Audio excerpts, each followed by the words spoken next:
Assalamualaikum warahmatullahi wabarakatuh. Nama saya Ahmad Alvin.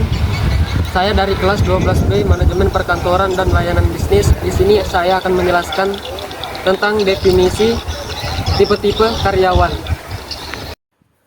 Apa itu karyawan? Dalam sebuah perusahaan, baik dalam pemerintah maupun swasta, tentu memiliki karyawan.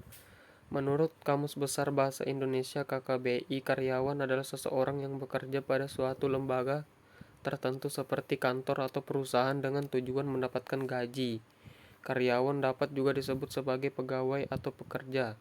Karyawan memiliki ciri-ciri diantaranya bersikap sopan, pekerja keras, jujur, dapat bekerja dengan tim, mampu beradaptasi dan belajar hal-hal baru, serta memiliki sikap disiplin. Tipe-tipe karyawan di Indonesia terbagi menjadi beberapa macam. Tipe karyawan berdasarkan status pekerja yang sesuai jenis perjanjian terbagi menjadi dua, yaitu waktu tertentu dan waktu tidak tertentu. Sementara itu dalam Undang-Undang Ketenagakerjaan, kedua tipe karyawan tersebut ditulis dengan istilah perjanjian kerja waktu tertentu atau PKWT, perjanjian kerja waktu tidak tertentu atau PKWT, dan alih daya outsourcing.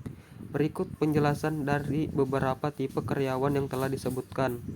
1. Perjanjian waktu kerja tertentu PKWT. Perjanjian kontrak kerja waktu tertentu atau disingkat PKWT adalah kontrak kerja antara pekerja dan pengusaha untuk mengakhiri hubungan kerja dalam waktu tertentu atau kegiatan tertentu. Keputusan Menteri Tenaga Kerja dan Migrasi Republik Indonesia Nomor Kep 100 atau Men atau V/2004 tentang pelaksanaan perjanjian kerja waktu tetap, dan keputusan pemerintah nomor 35 tahun 2021 PP 35 2021 tentang tetap perjanjian kerja waktu, subkontrak, masa kerja dan istirahat, serta pemutusan hubungan kerja.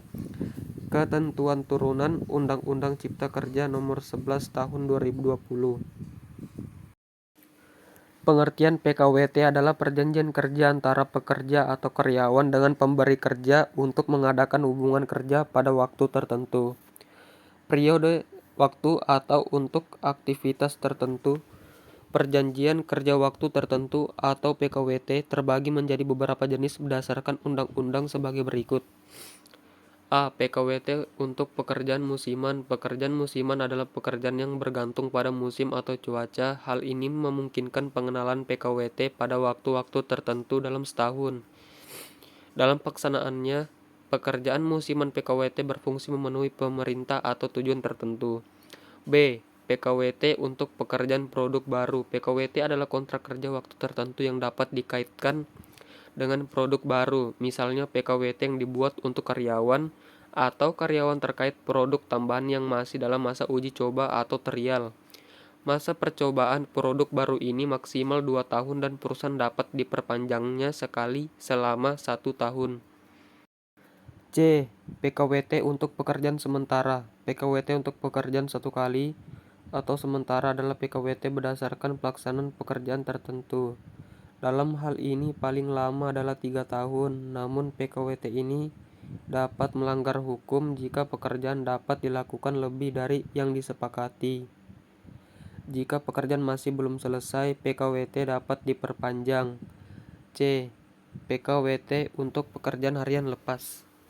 Meskipun termasuk dalam lingkup kerja mandiri, terdapat aturan yang berlaku untuk praktik kegiatan ini. Misalnya, sifat pekerjaan bergilir dan pembayaran kehadiran dapat dilakukan melalui kontrak kerja lepas. Pekerjaan lepas dilakukan kurang dari 21 hari dalam sebulan jika kerja lepas berlangsung selama 21 dan lebih dari 3 bulan atau lebih. Kontrak kerja lepas menjadi PKWT. 2. Perjanjian waktu kerja tidak tertentu (PKWT). Meskipun terlihat mirip, namun praktiknya PKWT dan PKWT sangat berbeda. PKWT adalah kontrak kerja waktu tertentu. Bagi karyawan tetap mengacu pada peraturan PKWT diatur dalam pasal 60 ayat 1 Kitab Undang-Undang Ketenagakerjaan dan hanya berakhir ketika pekerja pensiun.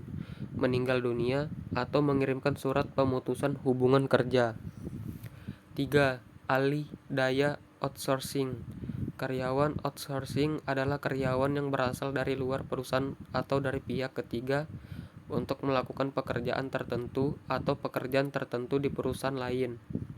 Dengan outsourcing, perusahaan diharapkan dengan fokus pada bisnis utama inti yang dimiliki.